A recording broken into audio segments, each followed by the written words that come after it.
पहाड़ों की रानी मसूरी में बड़े पैमाने में कट रहे पेड़ों को रोकने के लिए मसूरी डीएफओ वैभव कुमार द्वारा सख्त कदम उठाए गए। वह मसूरी में खतरनाक क्षतिग्रस्त पेड़ों को काटने के लिए अब से एसडीओ सब डिविजनल ऑफिसर के द्वारा निरीक्षण करने के बाद ही वन विभाग द्वारा अनुमति दी जाएगी। मसूरी डीएफओ वैभव कुमार द्वारा मसूरी माल रोड के तिलक रोड 4 लेन होटल के सामने चल रहे निर्माण और ठेकेदार द्वारा काटे गए पेड़ का निरीक्षण किया गया। वन विभाग के अधिकारियों को पेड़ काटने की अनुमति दी जाने पर जमकर फटकार लगाई। बता दें कि वन विभाग द्वारा ठेकेदार से मिली भगत कर हरे भरे पेड़ों को खतरनाक बताकर काटने की अनुमति दी जाने पर स्थानीय लोगों ने भारी विरोध किया है, जिसको संज्ञान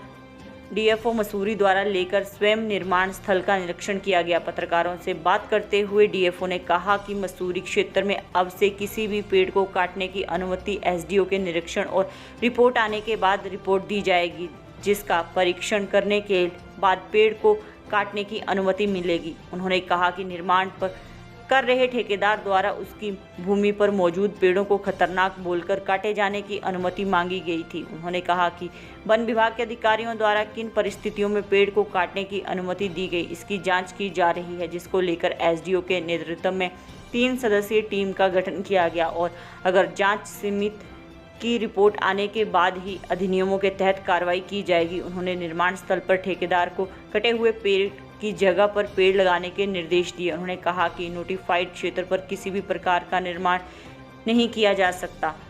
जिसको लेकर समय पर वन विभाग के द्वारा नोटिफाइड क्षेत्र में हो रहे निर्माणों को लेकर कार्रवाई की जाती है। वो मसूरी देहरादून विकास प्राधिकरण को भी सूचना दी जाती है, जिससे कि वह एमडीडीए अपने स्तर से कार्रवाई कर सके। उन्होंने कहा कि मसूरी में किसी भी तरीके से पेड़ों को काटने की अनुमति नहीं है और अगर कोई बिना अनुमति के पेड़ काटता पाया गया तो उसके खिलाफ सख्त कार्रवाई की जाएगी। देखिए, कल हमें थोड़ी सूचना मिली थी स्थानीय लोगों से, उनके द्वारा इस जो पेड़ है इसको खतरनाक वृक्ष के तौर पर अनुमति दी गई थी, जिस पे स्थानीय लोगों के द्वारा आपत्ति की गई। आपत्ति के उपरांत तो ये निर्णय लिया गया कि आज मेरे द्वारा स्वयं इसका स्थलीय निरीक्षण किया गया है और स्थलीय निरीक्षण के उपरांत ये हमारे द्वारा निर्णय लिया गया है कि जो खतरनाक पेड़, देखिए बहुत ही एक सब्जेक्टिव एक टर्म है और जो हमारी ट्री प्रोटेक्शन एक्ट है उसमें भी प्राविधान ये है कि वैसे खतरनाक पेड़ के लिए अनुमति डिनाई नहीं की जाती, परंतु क्योंकि ग्रीन कवर को मेंटेन करना भी हमारा एक इम्पॉर्टेंट उद्देश्य है,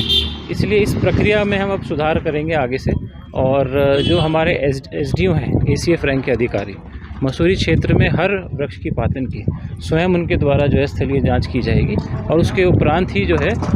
किसी भी प्रकार की अनुमति की संस्तुति की जाएगी। ये जो नोटिफाइड प्राइवेट स्टेट्स हैं मसूरी में, उसके अंतर्गत जो भी अवैध कार्य हमारे संज्ञान में आता है उसमें यूपी प्राइवेट फॉरेस्ट एक्ट के प्रावधान के अंतर्गत विधिक कार्रवाई की जाती है। इसके साथ साथ पूर्व में भी जो भी इस प्रकार के अवैध निर्माण के प्रकरण हमारे संज्ञान में आए हैं उसमें हमारे द्वारा एमडीडीए को भी एक पत्र भेजा गया है और एमडीडीए से भी अनुरोध किया गया है कि वो सीलिंग की या अपने जो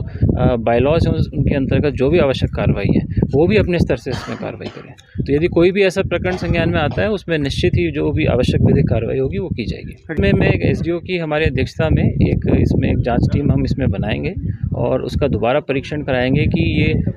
किस स्तर से इसमें अगर कोई त्रुटि हुई है या वास्तव में पेड़ की पातन की आवश्यकता थी या फिर लॉपिंग करके भी जो है किस खतरे को वो किया जा सकता था, और यदि कोई उसमें सुझाव आते हैं तो हम आगे से इसमें प्रक्रिया में भी जो है सुधार करेंगे।